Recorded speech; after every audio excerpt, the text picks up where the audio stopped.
بسم اللہ الرحمن الرحیم۔ السلام علیکم۔ آج کی ہماری ویڈیو بہت زیادہ اہم ہے، اس لیے ویڈیو کو اینڈ تک لازمی دیکھیے گا۔ جیسا کہ آپ سب جانتے ہیں کہ رمضان المبارک کی آمد ہے، ہر طرف مومن کے اندر اس کے تئیں اظہار مسرت ہے۔ یہ وہ برکت والا مہینہ ہے جس کا انتظار مومن آدمی سال بھر کرتا ہے، کیونکہ نیکی، برکت، بخشش، عنایت، توفیق، عبادت، زہد، تقوی، خاک ساری، مساوات، صدقہ و خیرات، اللہ تعالیٰ کی رضا، جنت کی بشارت، جہنم سے خلاصی کا مہینہ ہے۔ اس ماہ مقدس میں مومن کے اندر آخرت کی فکر کے ذریعے رب سے ملاقات کی خواہش بیدار ہوتی ہے۔ سبحان اللہ، اس قدر پاکیزہ محترم مہینہ یہ رب کی طرف سے اس پر ایمان لانے والوں کے لیے ایک عظیم تحفہ ہے۔ اب ہمارا یہ فرض بنتا ہے کہ اس ماہ عظیم الشان کا کیسے استقبال کریں اور کس عمدگی سے اس مہینے کے فیوز و برکات سے اپنے دامن کو نیکیوں کے موتی سے بھر لیں۔ رمضان المبارک کی تیاری سے متعلق چند اہم باتیں آپ کے سامنے پیش کرتی ہوں۔ سب سے پہلی بات، رمضان کا استقبال کیسے کریں؟ اپنے ذہن میں ذرا تصور کریں کہ جب آپ کے گھر کسی اعلیٰ مہمان کی آمد ہوتی ہے تو آپ کیا کرتے ہیں؟ یقیناً آپ کا جواب ہوگا، ہم بہت سی تیاریاں کرتے ہیں، گھر آنگن کو خوب سجاتے ہیں، خود بھی ان کے لیے زینت اختیار کرتے ہیں، پورے گھر میں خوشی کا ماحول ہوتا ہے، بچوں کے لب پر نغمے، چہرے پر خوشی کے آثار ہوتے ہیں، مہمان کی خاطر تواضع کے لیے ان گنت پرتکلف سامان تیار کیے جاتے ہیں۔ جب ایک مہمان کے لیے اس قدر تیاری، تو مہمانوں میں سب سے اعلیٰ اور رب کی طرف سے بھیجا ہوا مہمان ہو تو اس کی تیاری کس قدر پرزور ہونی چاہیے۔ یہ اس تیاری سے متعلق آپ کے سامنے چند باتیں پیش کرتی ہوں۔ نمبر 1، عظمت کا احساس۔ رمضان کا مہینہ بے حد عظیم ہے۔ اس کی عظمت کا احساس اور قدر و منزلت کا لحاظ آمد رمضان سے قبل ہی ذہن و دماغ میں پیوست کر لیا جائے، تاکہ جب رمضان میں داخل ہوں تو غفلت، سستی، بے اعتنائی، نہ قدری، نہ شکری، احسان فراموشی اور صیام و قیام سے بے رغبتی کے اوصاف رذیلہ پیدا نہ ہوں۔ یہ اتنی عظیم و قدر والا مہینہ ہے کہ اس کی ایک رات کا نام ہی قدر و منزلت ہے۔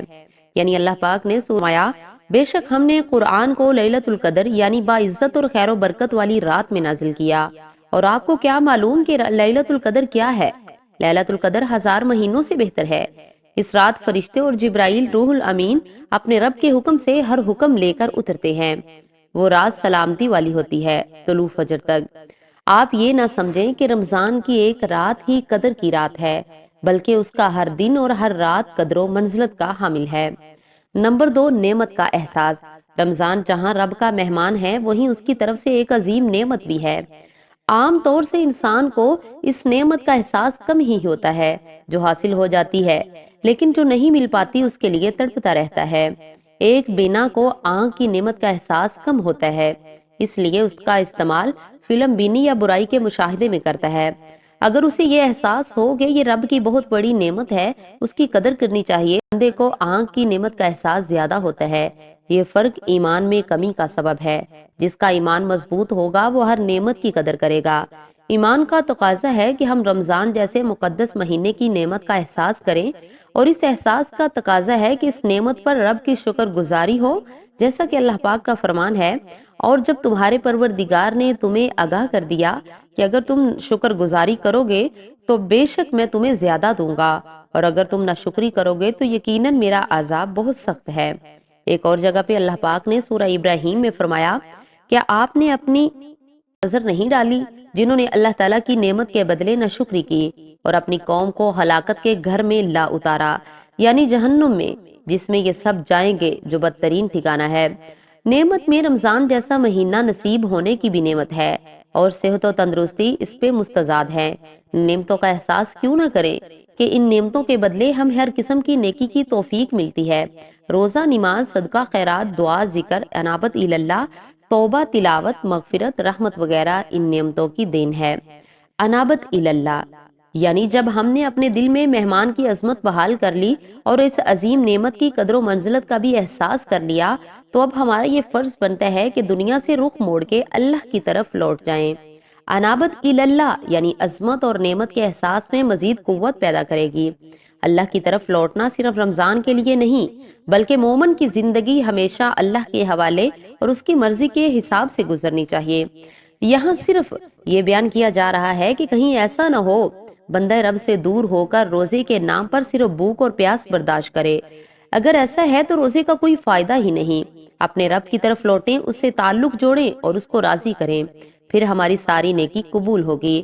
انابت اللہ سے میری مراد ہم رب پر صحیح طور پر ایمان لائیں، ایمان باللہ کو مضبوط کریں، عبادت کو اللہ کے لیے خالص کریں، رب پہ مکمل اعتماد کریں، اللہ کو سارے جہاں کا مالک مانیں، خود کو اس کا فقیر اور محتاج جانیں، کسی غریب اور مسکین کو حقارت کی نظر سے نہ دیکھیں، ناداروں کو اعانت کریں، بیماریوں مصیبت میں اللہ تعالیٰ کی طرف رجوع کریں۔